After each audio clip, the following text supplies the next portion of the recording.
Hello friends, welcome back to my channel. I am Mehndi Hasan and I am here with a new subject, that is legal language, with a new topic, legal term. Students who are preparing for the CLAT or any law entrance examination, this video will be very useful for you. Please watch the video till end. Let us begin the term one by one with example. First one is appellant, a person who apply to a higher court for a reversal of a decisions of a lower court. मैं इसका हिंदी में translate करके बताता हूँ। ये जो decisions lower court में जिसके अगेंस्ट में सुनाए जाते हैं, उस डिसीजंस को जो है हायर कोर्ट में जो पर्सन चैलेंज करता है वो पर्सन एपिलांट कहलाता है। तो एग्जांपल में ले लीजिए, यदि आप और हम हैं तो मेरे फेवर में वो जजमेंट सुनाया गया, आपके अगेंस्ट में आप उस जजमेंट से जो है सेटिस्फाई नहीं हैं, तो वो उस जजमेंट को आप हाई कोर्ट में चैलेंज कर सकते हैं। जब आप उस जजमेंट को चैलेंज करेंगे तो आप जो है एपिलांट हो जाइएगा। इसमें ऐसा भी होता है कि लोअर कोर्ट में डिसीजंस आपके अगेंस्ट में आया, लेकिन आपका केस बाद में फिर कोई और लड़ने लगता है, तो उस केस में भी जो है वो भी एपिलांट होगा। सेकंड है decree. It is a formal expression in the court in the form of judgement by the civil court. Civil court में जो जजमेंट पास होता है, चाहे वो किसी के फेवर में हो या फिर किसी के अगेंस्ट में, वो जजमेंट का जो डॉक्यूमेंट होता है वो जजमेंट डेक्री कहलाता है। क्लियर है?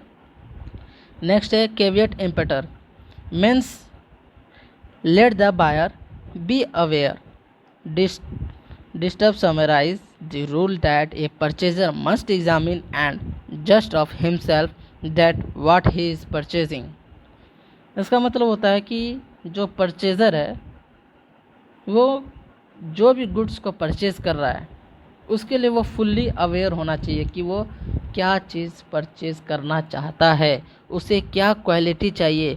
एज एन एग्ज़ाम्पल लेते हैं कि यदि कोई पर्सन है, उसे शुगर फ्री बिस्किट चाहिए, तो वो जो है उस कोई भी गुड्स, यदि कोई भी बिस्किट उठाएगा तो उस बिस्किट के पीछे जो है उस कंटेंट में देखेगा कि इसमें शुगर है या नहीं, और बहुत सा जो है टेस्ट किए जाते हैं, या जैसे उसका कोई शॉर्ट कमिंग्स तो नहीं है या फिर कोई एक्सपायर तो नहीं हो गया है। इसमें जो है सेलर भी जो है हेल्प करता है। कैविएट इम्पेटर जो है बहुत ही वाइड टर्म है और बहुत ही इम्पॉर्टेंट टर्म है, जिसका जो है बहुत अच्छे से एक्सप्लेन में बताया गया है कंज्यूमर प्रोटेक्शन एक्ट में। नेक्स्ट है plaintiff and defendant. In each and every case there is two party. A person who filed the suit is said to be plaintiff and the person who response the suit is called defendant. हर एक case में जो है दो party होता है, पहला जो केस फाइल करता है और दूसरा जो केस का रिस्पॉन्स देता है। जो फाइल करता है केस वो प्लेंटिफ कहलाता है और जो केस का रिस्पॉन्स कर देता है वो डिफेंडेंट होता है। नेक्स्ट है double jeopardy, most important term. Double jeopardy बहुत ही इम्पॉर्टेंट टर्म है।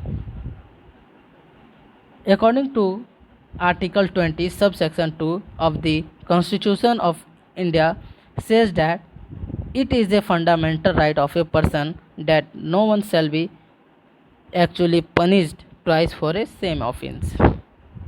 ये जो है एक फंडामेंटल राइट्स है डबल जियोपार्डी। इसका जिक्र जो है आर्टिकल 20 के सब सेक्शन 2 में किया गया है। इसमें कहा जाता है कि कोई भी पर्सन यदि कोई ऑफेंस किया है, कोई अनलॉफुल वर्क किया है, तो उसकी सज़ा जो है उसको सिर्फ एक बार ही मिलेगी, दो बार एक गलती का सज़ा नहीं मिलती है। एग्जाम्पल से हम लोग समझ लेते हैं। यदि मान लीजिए मेरा एक्सीडेंट सड़क पर हो जाता है और जो प्लेंटिफ है मेरे अगेंस्ट में जो है केस फाइल करता है, मुझे 5 साल की सज़ा हो जाती है, साथ में जुर्माना भी हो जाता है। और फिर यदि प्लेंटिफ चाहेगा, मैं छूट गया, ठीक है, मैं छूट गया, फिर प्लेंटिफ जो है उसका मन नहीं भरा, बोला कि वो जो मैं I am not satisfied, I will file this suit again. तो ये जो है सही नहीं है। इसी से बचने के लिए जो है फंडामेंटल राइट्स आर्टिकल 20 के सबसेक्शन 2 में कहा गया है कि एक पर्सन को एक गलती के कारण 2 बार सज़ा नहीं हो सकती है। अब नेक्स्ट है conviction. A formal declaration from the verdict of a jury or the decisions of a judge in a court of law that someone is guilty or offense। यह जो एक फॉर्मल डिक्लेरेशन होता है कोर्ट की jury के through कि कोई भी पर्सन साबित हो जाता है कि वो गिल्टी है, उसने क्राइम किया है, तो वो पर्सन जो है कन्विक्शन के अंदर आता है। कन्विक्शन उसको कहा जाता है। एक्विटल ये जो है जस्ट अपोजिट है, मीन्स रिलीज और डिस्चार्ज फ्रॉम डेथ और other liability in the other word in common law and equity till certified that the accused is free from the charges of an offence as far as criminal law. ये जो acquittal जो है बस conviction का just opposite है। Conviction में होता है क्या कि जब एक्यूज्ड पर्सन जब उस पर जब साबित हो जाता है कि ये क्रिमिनल है तो वह कन्विक्शन के अंदर आ जाता है।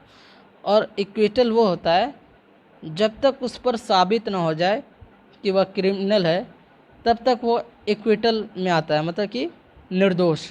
सिंपल मीनिंग यही है। नेक्स्ट है leading question. Dictionary meaning of the term is a question that prompt और encourage the answer wanted. In other word means a question which the answer is hidden. ये जो है लीडिंग क्वेश्चन जो है बहुत बढ़िया टर्म है। इसमें जो है डिफाइन किया गया है कि लीडिंग क्वेश्चन वैसा क्वेश्चन होता है जिसमें आंसर छुपा रहता है। कोर्ट में जो है during the trial of the court इस तरह का क्वेश्चन जो है कोई भी एडवोकेट अपने क्लाइंट से या फिर अपने एक्यूज्ड पर्सन से जो है पूछने का राइट नहीं रखता है किसी से भी। यह जो है ट्रायल ऑफ कोर्ट का कंडीशन है। जैसे एग्जांपल में ले लीजिए कि sun rises from the east और वेस्ट, इसमें जो है आंसर हिडन है। तो इस तरह के क्वेश्चन जो है जो एक्यूज्ड पर्सन है उससे नहीं पूछे जाते हैं। क्लियर है लीडिंग क्वेश्चन। नेक्स्ट है judgment debtor. The term judgment debtor means a person against whom a judgment ordering him to pay a sum of money has been obtained and remained unsatisfied। इसका मतलब है कि judgement debtor बस same to same वही होता है जिसके against में कोई भी जजमेंट पास होती है। यदि किसी के अगेंस्ट में जजमेंट पास होता है तो उसमें एक्चुअली जो मीनिंग होता है कि जो भी डेप्ट उसको जुर्माना देना पड़ता है वो रिमेन होता है।